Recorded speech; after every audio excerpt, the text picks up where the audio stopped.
बाबा सुनो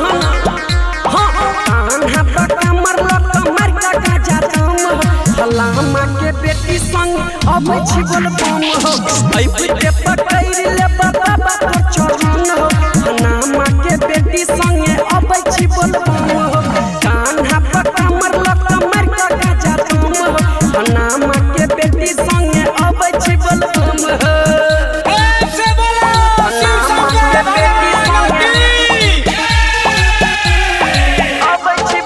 रूपम recording studio Madhubani.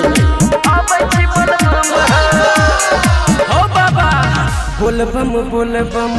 रटत रहिए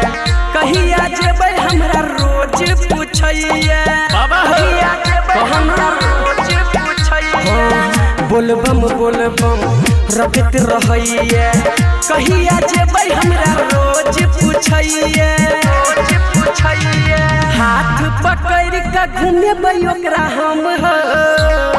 बाबा बाबा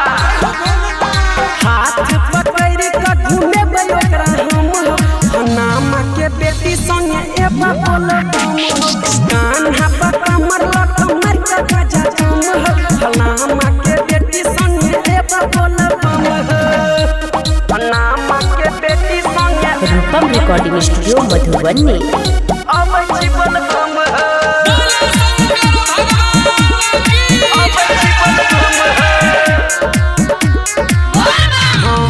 डीजे बजै छै त मारै छै ठुमका देह पकड़ कहे कीन दिया झुमका बकम कर हो डीजे बजै छै त मारै छै ठुमका बेरी बेरी कहे हमरा कीन दिया झुमका गाबे अनिल गीत लिखै छै रूपम हो बाबा हो बाबा हो गाबे अनिल गीत लिखै छै रूपम हो हनामा के बेटी संगे एबा बोलबम हो थाकि जेतै देह तलक